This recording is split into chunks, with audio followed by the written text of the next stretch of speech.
ल ल अहिले चाहिँ म दुलेगौडा बजारमा छु। अहिले चाहिँ करिब हामी त्यहाँ दुलेगौडाबाट निस्किएको छु। अब यहाँदेखि पोखराको गाडी निस्क्छ मात्रै, गाडी कुर्दै हो। गाडी आएपछि चाहिँ हामी पोखरा गएर पोखराबाट अर्को बुटोलको गाडीमा जानुपर्ने हुन्छ। म चाहिँ अहिले दुलेगौडामा छु। म चाहिँ सत्यवती जाने क्रममा छु। अहिले बेलुकाको 8 बज्यो। अब यहाँबाट पोखरा गएर अर्को गाडी समातेर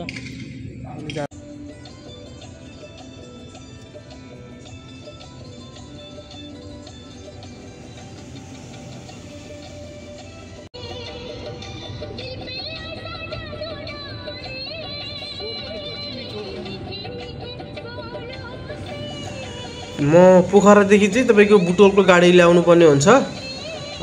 म चाहिँ अहिले भक्क दुलेगौडाबाट जाँदैछु। हेरौँ के हुन्छ बाटोमा, तपाईँहरूलाई देखाउँदै जान्छु है त म।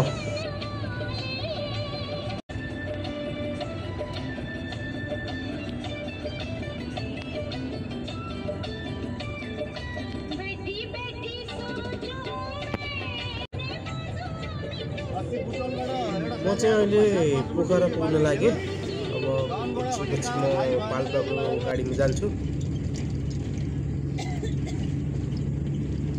ल म चाहिँ तपाईँहरूको पाल्पाको गाडी चढेर पनि म स्याङ्जा आइसकेँ। बिचमा चाहिँ भिडियो बनाउन मिलेन, त्यस्तै भयो, भिडियो बनाउन मिलेन। म चाहिँ अहिले पाल्पाको गाडीमा छु। म चाहिँ अहिले गाडीमा चढिरहेको छु। अब के हुन्छ बाटोमा हेर्दै जाउँ है त। म चाहिँ अहिले पाल्पाको सत्यवती जाने क्रममा छु। ल म चाहिँ अहिले तपाईँहरूको तल चरचरेमा झरेँ। अब चरचरेदेखि चाहिँ हाम्रो 11 किलोमिटर चाहिँ हाम्रो तपाईँको पैदल यात्रा हिँड्नुपर्ने हुन्छ। ल मैले चाहिँ वहाँ साथी भेटाएँ माथि चाहिँ सत्यवती जानको लागि चाहिँ। हाम्रो पोखरादेखि सँगै आउनु भएको रहेछ। यहाँ शिवल्ल चरचरेमा आएपछि थाहा भयो।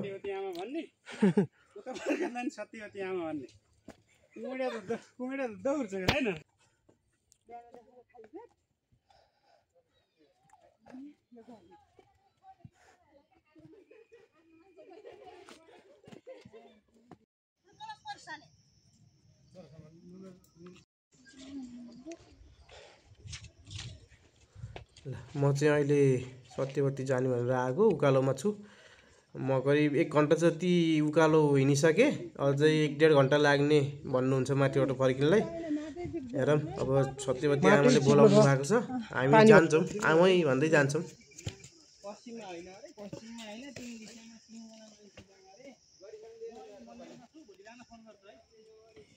यो चाहिँ बाटो एकदम उकालो छ। यो बाटो चाहिँ चिप्लो पनि छ। अहिले पानी परेर होला, एकदमै चिप्लो पनि छ। बिस्तारै बिस्तारै जाँदैछौँ, उकालो छ। अब हामी आधी बाटोमा त आइसक्यौँ। यहाँदेखि के कस्तो हुन्छ। हेलो, म चाहिँ अहिले सत्यवती बजाइलाई भेट्न जाने क्रममा छु। म चाहिँ बिहान पोखरादेखि 6 बजेको गाडी चढेर यता पाल्पा दोभानमा आएर झरेँ र यहाँदेखि 2 घन्टा भयो उकालो चढेको। अझै 1.5 घन्टा जति लाग्ने भन्नुभएको छ।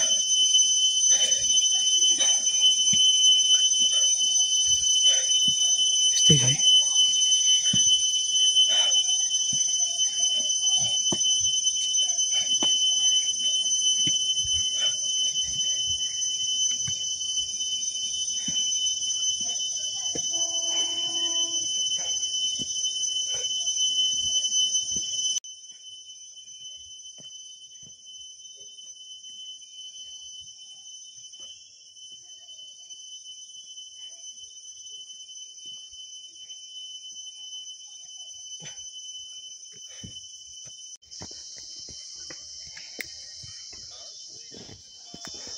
आठ बजे 8:30 बजे बेला बुटोल हामी यहाँ चरचरे त्यो गाडी त्यही छ हाम्रो चरचरे मानुङली हिजोमा ल दाइ के कति देउरी लङ फोन जातो ल मनेङ अरु माले नङ बुटो लाङो जो बाराया लिन्छ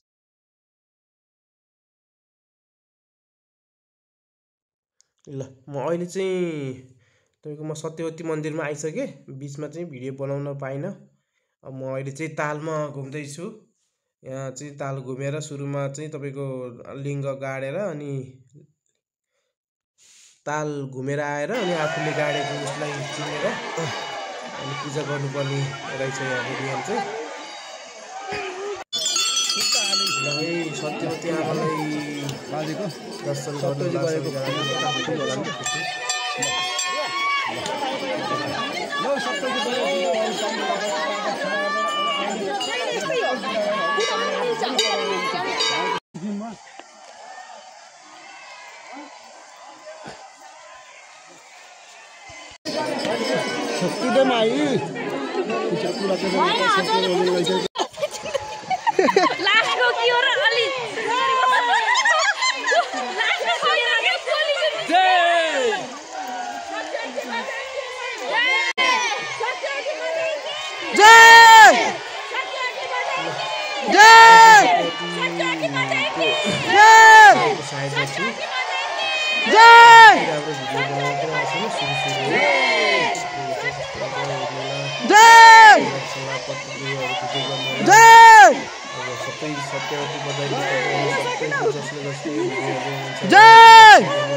जसले अब यो भिडियो हेर्दै हुनुहुन्छ सत्यवती आमाले सबैजनाको कल्याण गर्नु अब तपाईँको यो वर्ष एकदमै राम्रो होस् तपाईँको आर्थिक कामहरू सबै बनेर रोकिएको कामहरू सबै पुरा गरिदिनु सत्यवती आमाले त्यसपछि भिडियो पुरा गराइदिनु हुने विश्वास छ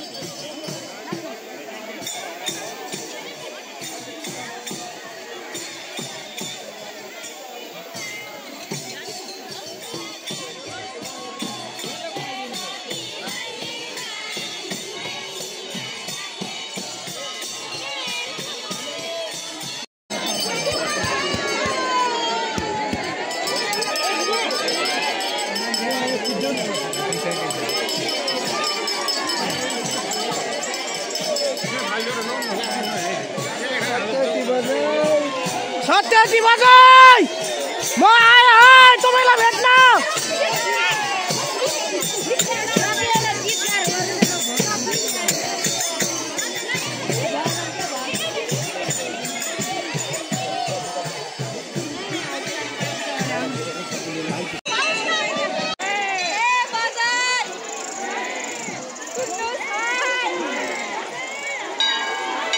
सत्यवती बजाई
बाटो फर्किने क्रममा छौँ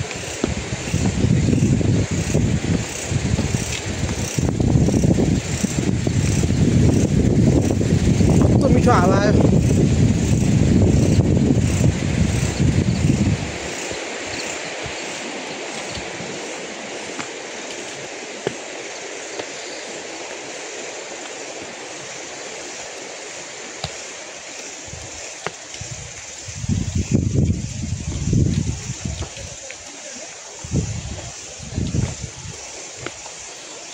ल म चाहिँ अब सत्यवती दर्शन गरेर फर्किने क्रममा छु अहिले चाहिँ। ल दर्शन गरियो अब म चाहिँ अहिले सत्यवतीबाट फर्किने क्रममा छु राति वनमा। चर्चरेको चाहिँ हाम्रो गाडी छ, बाटो गाडीमा चाहिँ जङ्गलकै हामी फेरि कहिले पोखरा फर्किनु एक्लै के हुन्छ बाटोमा हेर्दै गरौँ है त। डर भन्ने कुरा केही हुन्न, एक्लै जाने एक्लै आउने ठक्क लाएर ढुक्क हो कि। हामी चाहिँ अब झुम्सा सत्यवतीबाट झुम्सा गएपछि चाहिँ त्यो गाडीमा गाडी पाइन्छ अनि गाडीमा जाने हो टक्क लाएर। त्यस्तै छ। को आउनुभयो सत्यवती यसो कमेन्ट गरौँ, एकचोटि आउनै पर्छ सबैजना। त्यो मन्दिरमा चाहिँ अरू मन्दिरमा जस्तो होइन, यसमा चाहिँ चिच्चाएर घर माग्नुपर्ने हुन्छ। चिच्चाएर जोडै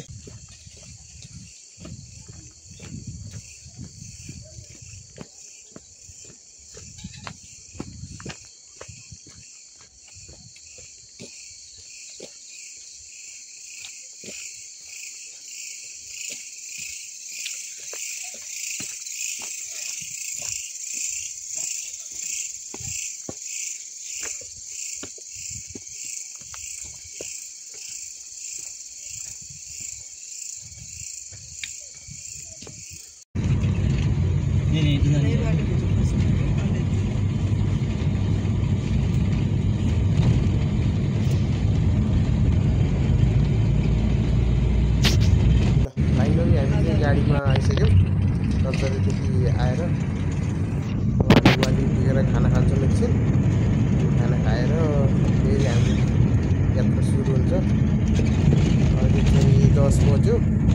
हामी चाहिँ बिहान 3 बजे 3-4 बजीतिर हामी पोखरा पुग्ने प्लानिङमा छौँ। हेर के कस्तो हुन्छ।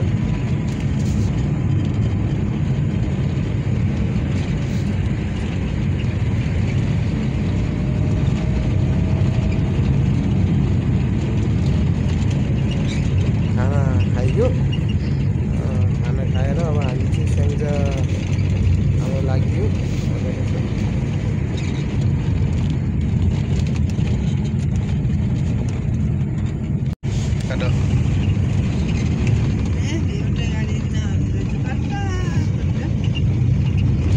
नाइट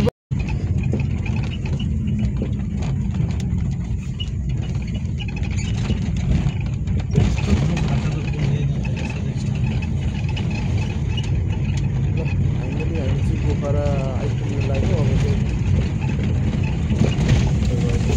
बिहानको सबैजनाले आफ्नो गर्नु होला है त। भिडियोलाई अन्तिमसम्म हेरिदिनु भएकोमा धेरै धेरै धन्यवाद दिन चाहन्छु हजुरहरूलाई।